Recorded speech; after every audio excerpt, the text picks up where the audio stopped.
I would like to welcome you all to the conference of the Hungarian Europe Society. With our invited guests from Hungary and abroad, we are going to talk about the future of democracy, the global liberal order, and the state of the European Union. My name is István Hegedűs. I am the chairman of the Hungarian Europe Society. The political landscape has changed a lot in this year, in 2022. When we started to organize this event almost a year ago, the Summit for Democracy, initiated by the Biden presidency, was on the top of the agenda during the slowdown of the pandemic, what we are not talking much anymore. Today, as the Germans say, after a Zeitenwende that was provoked by the brutal aggression of the Russian Putin regime against its sovereign neighbor Ukraine, we live once again in a different world. Now, as the welcome speech, I will only mention three important issues or fields in this, starting with a relatively small country and ending with the bigger picture. So first of all, about Hungary. The Orbán government, or better to say the Orbán regime, has never been so isolated in the international political arena as today. In these days, the Hungarian Prime Minister has to face the consequences of a newly invented EU instrument, the conditionality mechanism. It was introduced exactly to protect the financial interests of the European Union when fighting against corruption, demanding transparency and an independent judiciary system in a member state which, as we all know, has already systematically breached common European norms and values. After more than a decade of inertia and a narrow and careful legalistic approach, it was replaced by a political counteroffensive at European level that finally also includes the European Commission itself against a member government that overtly undermined liberal democracy at national level. Orbán today faces more and more antagonistic political partners within the European Union who are especially suspicious because of his special ties to Vladimir Putin. It was, however, a little bit too long political and psychological process for many political actors at European level, but today the European institutions and all the democratic political parties, including the European People's Party, which gives no more protective shield to Fidesz, understand very well the real meaning of the current propaganda campaign of the government, just to take one example.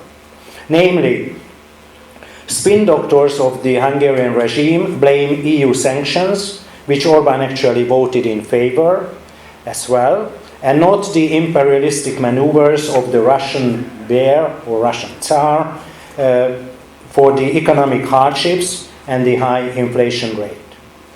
The bombs which are falling on us were launched from Brussels as billboards on the streets try to suggest to Hungarian citizens.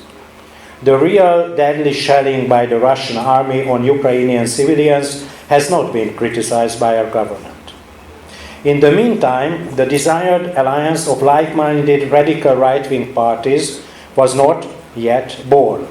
Orbán has less friends in power positions than before after losing the admiration of his Polish friends in government.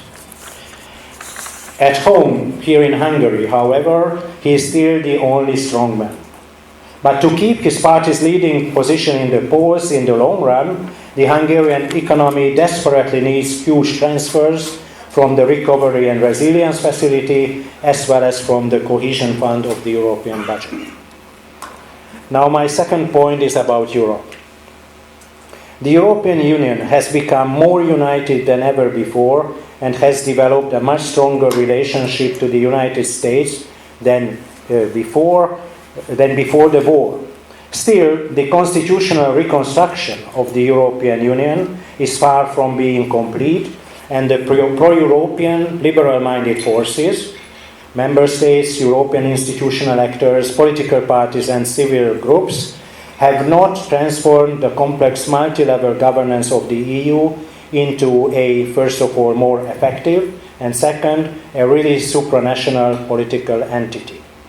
Today, the vision about an ever closer union has a new momentum as the outcome of the conference on the future of Europe presents, but there are so many stakeholders in the European political sphere who oppose the institutional and policy reforms of the European project towards a federalist renewal. Now, thirdly, I will shortly mention the international order, which is one of our main topics. Some multiple global challenges and crises have become less salient since the Russian invasion against Ukraine. No doubt, this terrible confrontation has become the most important cause for all of us. Ukrainians are fighting for freedom as well as for such universal values which liberal democracies and open societies all share with each other.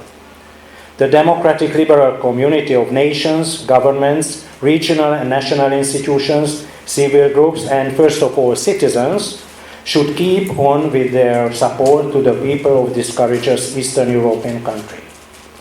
We do not know what will be the outcome of this devastating war. As Francis Fukuyama, in an interview to the Washington Post on the 12th September this year, argued, if Ukraine is able to defeat Russia, the demonstration effect is going to be really tremendous. It's going to have domestic political consequences inside every democracy that's threatened by one of these populist parties. I do think that we could recover a little bit of the spirit of 1989. Ukraine could trigger something like that in the United States and Europe. Fukuyama might be too optimistic, but at least we have to try again and again. With this introduction, I would like to open the conference.